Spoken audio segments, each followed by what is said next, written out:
सबसे पहले यूजीसी का विरोध कर रहे इस जनरल कास्ट का वीडियो देखिए। जब तक काले कानून का कोड़ा सवर्णों पर चलाओगे, यूजीसी लाकर गधों को घोड़ा बनाओगे। इस इंसान की जहरीली मानसिकता तो देखिए, सीधा एसटी एससी ओबीसी वाले को गधा बोल दिया। यानी जो तुम्हारी मानसिकता है वो यह कहना चाहती है कि एसटी एससी ओबीसी वाले तुम्हारे गुलाम हैं। आज भी तुम्हारी मानसिकता ये है तो यूजीसी कानून परफेक्ट है। जहरीली मानसिकता इस इंसान की है, उल्टा इसी इंसान पर इसी एक्ट के तहत कानूनी कार्यवाही होनी चाहिए कि किस तरह से इस इंसान ने एसटी एससी ओबीसी वाले को गधा बोल दिया। आज हम ना किसी के पक्ष में ना किसी के खिलाफ, सिर्फ फैक्ट के साथ समझेंगे ताकि आप खुद फैसला कर सके। यूजीसी क्या है? यूजीसी यानी यूनिवर्सिटी ग्रांट्स कमीशन, जो 1956 में बना। यूजीसी एक्ट आज भी भारत के हायर एजुकेशन की रीढ़ है। यूजीसी का काम है यूनिवर्सिटी को मान्यता देना, शिक्षा की क्वालिटी को तय करना, फंडिंग व स्टैंडर्ड पर नजर रखना और यह देखना कि छात्र ठगे ना जाए। पुराने यूजीसी एक्ट 1956 में क्या कमी थी? इसमें कैंपस और डिस्क्रिमिनेशन को लेकर कोई मजबूत और स्पष्ट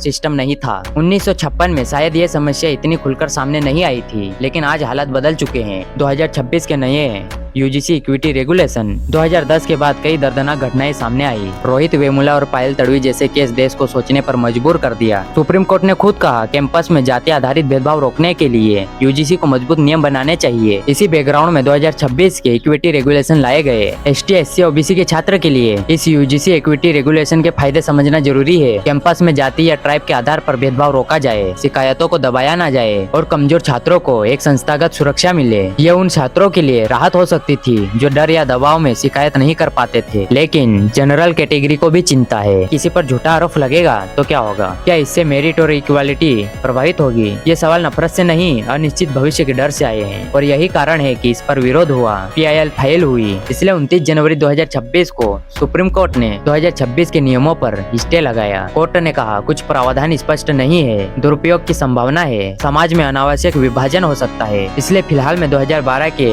नियम लागू रहेंगे। अगर ध्यान से देखें तो लड़ाई ST SC OBC versus general की नहीं है, छात्रों छात्रों की नहीं है, लड़ाई है कमजोर पॉलिसी डिजाइन की। मैं किसी समाज के खिलाफ नहीं हूँ, मैं सिर्फ ये चाहता हूँ कोई छात्र भेदभाव का शिकार न हो, कोई छात्र झूठे डर में न जिए और शिक्षा इंसाफ की जगह बने, लड़ाई की नहीं। अपनी राय क्या है कमेंट में शांति से बताइएगा।